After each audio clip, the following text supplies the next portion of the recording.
مرد حکمرانی کے اصول کے لیے کیا کچھ نہیں کرتے، ساری زندگی لگا دیتے ہیں، جدوجہد کرتے ہیں، پیسے خرچ کرتے ہیں، دن رات ایک کر دیتے ہیں، لیکن روز صرف 3 الفاظ کہہ کر مرد کی زندگی کی حکمران بن جاتی ہے۔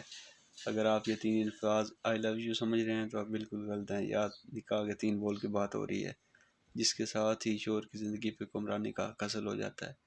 اس کے بعد بیگمات بھی شوہروں کے ساتھ وہی سلوک کرتی ہیں جو حکمران الیکشن جیتنے کے بعد عوام کے ساتھ کرتے ہیں۔ تبھی دنیا میں بیشتر شوہروں کا وہی حال ہوتا ہے جو پاکستان میں عوام کا ہے، یعنی بے بس، لاچار اور مسائل سے دوچار۔ ویسے دنیا میں وہ عورت جسے آپ کبھی متاثر نہیں کر سکتے وہ بیوی ہے، اور جس عورت کو آپ منٹوں میں متاثر کر دیتے ہیں وہ بھی بیوی ہے، لیکن کسی اور کی۔ یہ بات یونٹ پر صاحب نے کہی تھی، اور ان سے اختلاف کر سکوں میری اوقات نہیں۔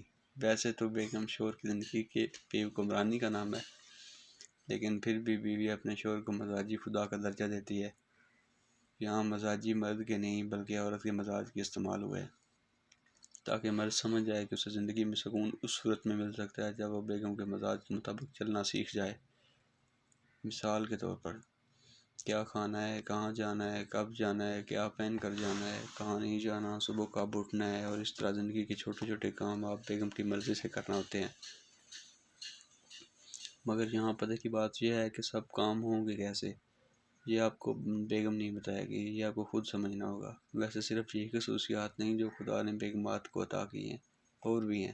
مثلاً آپ بیگم سے بحث نہیں جیت سکتے، اور کبھی ایک آدھ بار آپ کو ایسا لگ بھی جائے کہ یار آج تو میرے پاس بڑے سخت دلائل ہیں، لیکن آج تو جیتوں گا ہی جیتوں گا، تب بھی آنسوؤں کی بارش اور میچ کا فیصلہ ڈکورتھ لوئس سسٹم کے تحت ان کے حق میں سنا دیا جائے گا۔ ایسے ہی ایک دن میری بیگم سے کسی بات پہ بحث ہو گئی، تو میں نے اسے ایک نامعلوم فلسفی کا قول نکال کر دکھایا جس پہ لکھا تھا میاں بیوی کے رشتے میں برابری ہونی چاہیے، دونوں کو ہر بات کا برابر حق ملنا چاہیے۔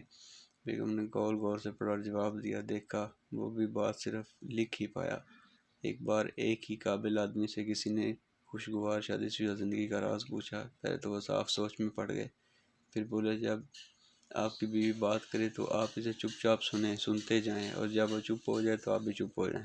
خیر ہم تو نہرے رن مرید۔ آپ کو ایک اور بہادر دوست کے بارے میں بتاتا ہوں، اسے نوکیلے جوتے پہننے کا بڑا شوق تھا۔ وہ وجہ یہ بتاتا تھا کہ بیگم کو جوتے کی نوک پہ رکھنا چاہیے، اور عورت کو اس کا اصل مقام دکھانے کے لیے یہی جوتے پہنتا ہوں۔ اس وقت اس کی شادی نہیں ہوئی تھی، اب جب بھی ملتا ہے تو 2 پٹی کی چپل ہی ملتا ہے، البتہ بھابھی ہمیشہ نوکیلی ہیل ہی پہنتی ہے۔